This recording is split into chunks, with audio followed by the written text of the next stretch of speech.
Ya, Bang Heri, dinamika politik yang kemarin terjadi, kalau saya bilangnya guncangan politik lah putusan MK tadi, apakah memang benar tidak sama sekali memberi dampak pada Kim yang saat ini sedang berusaha untuk menang di beberapa wilayah di Nusantara dalam pilkada ini, atau sebenarnya ada guncangan juga di dalam?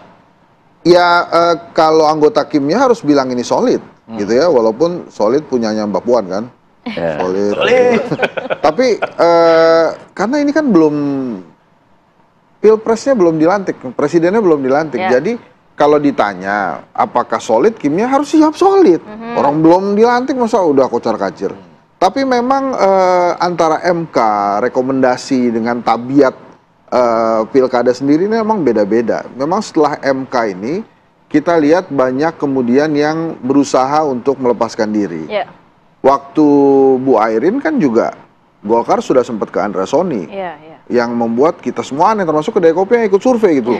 Itu tinggi banget kok nggak dicalonkan. Kader gitu ya. sendiri bahkan juga ya. Kader sendiri juga. Nah itu, tapi katanya kan kemudian terjadi komunikasi, akhirnya diserahkan lagi ke Bu Airin. Sebetulnya tentang rekomendasi ini banyak yang berubah di ujung-ujung. Beberapa daerah bukan hanya provinsi, di daerah-daerah kecil misalnya Klaten, ada orang yang calonnya ini Heri Wibowo, bagus. Cuma harus menunggu sampai di ujung-ujung. Padahal masyarakatnya menginginkan itu. Belum lagi di daerah-daerah lain, seperti misalnya di Jawa Barat tadi disebut, di Bandung tiba-tiba berubah, gitu ya. Di Jawa Barat juga begitu berubah. Jadi wajar-wajar saja. Tapi apakah kemudian kekuatannya kalau di satu daerah itu bisa sesolid pilpres? Nah ini yang enggak menurut saya. Karena pilkada ini serentak, jadi masing-masing tuh mikirin rumahnya sendiri. Kalau di pilpres bisa saja kekuatan Banten itu disupport dari Jakarta, atau kekuatan di Jawa Barat itu disupport dari Banten. Tapi sekarang nggak bisa, karena dengan pilkada ini ya misalnya Pak Sarmuji di Banten, Golkar Banten tuh ngurusin Golkar Banten aja. Bahkan si kabupaten kota ini juga akan ngurusin dirinya sendiri, gitu. Misalnya ada Tangerang Selatan, Serang, gitu ya. Itu mereka mikirin diri sendiri juga. Artinya implikasinya gimana? Ya akhirnya implikasinya adalah ini bagaimana kekuatan lokal setiap partai politik bekerja. Kalau misalnya mesinnya lagi bagus ya bagus. Misalnya di Bali, gitu ya, atau di Jawa Timur misalnya. Itu nggak bisa saling bantu juga. Jawa Timur bantuin kekuatan Jawa Timur, membantu Pamekasan misalnya, atau Pamekasan bisa ngebantu Surabaya, nggak begitu. Jadi memang kekuatan lokal ini memang diuji. Jadi kalau kemudian solid di daerah itu, maka otomatis bisa jalan. Jakarta misalnya, ini kan ada R.K. Suswono, ada katanya Pramono Anung Rano Karno, satu lagi Dharma Pongrengkun kan. Nah ini kan kalau kita kupas menarik nih. Bagaimana kekuatan lokal di Jakarta, PDI Perjuangan ya punya kekuatan di Jakarta, tapi daya gerak akar rumput itu ada di PKS, di Suswono. Makanya Pak Ridwan Kamil menurut saya walaupun dia pendatang, dan kemudian salah satu syaratnya kan Ridwan Kamil dia pengennya wakilnya tuh PKS karena memahami betul bagaimana mesin kekuatan lokal di PKS itu bekerja. Karena nggak bisa, kalau misalnya Pilpres Bekasi misalnya ya, waktu di Pilpres, wah kita kurang nih kekuatan, Kabupaten Bekasi bisa bantuin, nah sekarang nggak bisa. Bekasi ya Bekasi sendiri. Bahkan misalnya nih, di Jawa Barat ada Deddy Mulyadi dengan Ustadz Saihu gitu ya, itu juga akan kesulitan membantu kabupaten kotanya.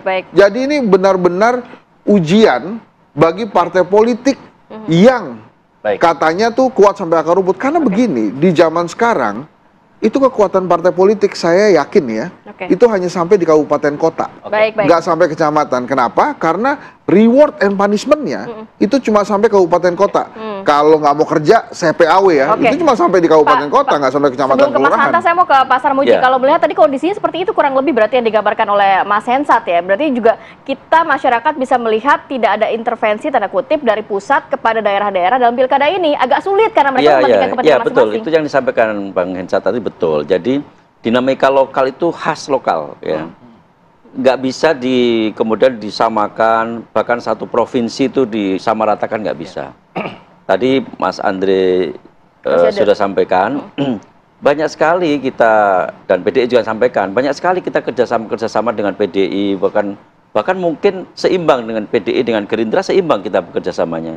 Jadi memang tidak bisa disamaratakan, tidak bisa dipukul rata, dan tidak bisa diseragamkan. Karena masing-masing daerah punya kepentingan yang berbeda. Ini karakter pilkada, bukan karakter pilpres. Pilpres, beda ya? Beda. Memang ada koordinasi, oke ada koordinasi, di tempat mana ada koordinasi, iya. Tetapi untuk sama semua pasti nggak bisa. Kecuali dari pusat? Nah itu kalau daerah-daerah strategis menurut saya adalah misalnya Sumatera Utara, mungkin ada kekuatan Raja Jawa di sana ya, Sumatera Utara itu. Mungkin juga daerah-daerah lain juga memang begitu, tapi ini strategi pemenangan itu pasti dipikirkan. Bang Andre Rosiade misalnya, wakilnya Vasco, sama incumbent Buya Mahyaldi, itu kan pikirannya, wah ini incumbent pasti kemungkinan menangnya ada nih, sehingga bisa mempersiapkan kaderisasi juga. Ada juga pemikiran seperti itu. Oke, saya ingin ke Mas Hanta. Mas Hanta, kalau kita lihat dinamika yang sekarang terjadi, kejutan apa lagi yang kira-kira bisa tersaji nih di akhir-akhir masa pendaftaran? Ya, sebelum kejutan menurut saya ada 3 alasan ya, dinamika sangat kencang di Partai Golkar di Banten. Satu, alasannya menurut saya karena PD Perjuangan yang menstimulus mengusung Airin. Beda ceritanya kalau kemudian Kim plus berhadapan dengan bukan Airin. Jadi wajar kalau kemudian Partai Golkar mendesak Kim untuk keluar dari Kim plus yang mendukung Andra Soni itu, karena Golkar tidak mau berhadap-hadapan dihantam oleh kadernya sendiri. Itu satu pilihan rasional. Yang kedua, kita tahu Airin ini kan kader Golkar yang darah dagingnya sangat Golkar, keluarganya Golkar semua, prestasi elektoralnya juga terukur jelas, karena itu wajar boarding pass-nya Golkar memang untuk Airin. Dan yang ketiga, elektabilitasnya tinggi. Lain ceritanya kalau elektabilitas Airin di bawah misalnya 1 digit, mungkin tidak menjadi variabel. Tapi kan ini sangat tinggi, jauh sekali. Kami melakukan survei berkala di Banten sampai hari ini, meskipun mungkin saja dinamis ke depan, Andra Soni bisa menyusul, tapi per hari ini peluang kemenangannya sangat besar. Nah itulah sebabnya Golkar melakukan semacam perubahan drastis. Menurut saya, tanda petik mendesak Kim untuk tidak bersama, Kim plus di Banten. Nah, itu kaitannya dengan Kim, menurut saya satu, kalau kita diskusi pagi hari ini terkait dengan yang saya lihat yang dikawal ketat dengan penuh oleh Kim Plus itu kesepakatannya, yang bisa ditarik pada peta konstelasi politik nasional adalah Pilkada Jakarta. Tampaknya Pilkada Jakarta itu dikawal ketat. Tidak boleh, bahkan mungkin satu yang keluar, mungkin terkait dengan Anies Baswedan. Di Jawa Barat, Kim, bukan hanya Kim plus, di Banten Kim membelah, di Jawa Barat Kim tanpa plus karena Nasdem dan PKS mengaju sendiri, di Jatim dan Jateng daerah strategis kemungkinan PKB itu juga ada potensi tidak bersama Kim plus. Jadi poin saya, di Kim plus ini ada persilangan kepentingan, tidak terakomodirnya semua kepentingan partai politik di dalam Kim plus. Misalnya kita bicara Banten, kalau tidak berubah, tidak ada perwakilan representasi cagup maupun cawagupnya dari Golkar. Begitu juga Jawa Barat. Kalau Kim plusnya bertahan, kita tahu PKS menjadikan Jawa Barat sebagai salah satu kantong yang berpengaruh. Begitu juga Banten bagi Golkar. Jadi tidak terwakili. Di sisi yang lain, di luar mereka memiliki titik temu. Seperti kawan dengan Nasdem di Jawa Barat, Golkar dengan PD Perjuangan di Banten. Sehingga titik temu itulah yang menstimulus mereka membuat koalisi baru. Nah, yang paling menarik lagi, menurut saya satu lagi, yang ketiga, ini juga menjadi keuntungan secara politik bagi Kim plus. Karena berhadapan dengan figur kuat, maka dibelahlah. Kalau dibelah atau alami pembelahan itu, sehingga tidak terkesan kemudian misalnya Airin berhadapan kemudian menang, maka yang terkonsolidasi itu kan kekuatan oposisi dalam konteks politik nasional. Dan itu bisa mempermalukan Kim yang orang-orang kuat di belakangnya. Misalnya ternyata kalah dengan Airin, atau kalah dengan figur-figur kuat, misalnya Anies Baswedan di jadi misalnya di Jakarta, tapi kan perkembangan terakhir tidak jadi.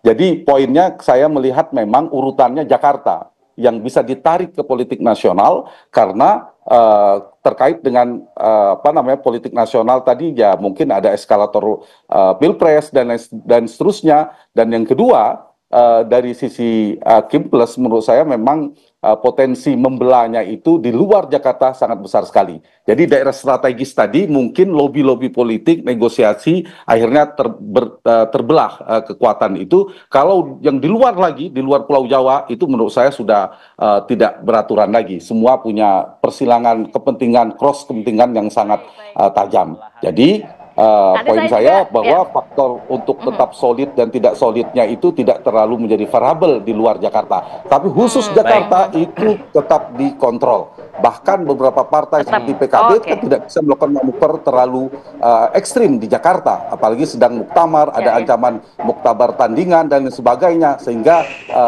mereka sangat hati-hati jangan sampai terserimpung oleh manuvernya sendiri.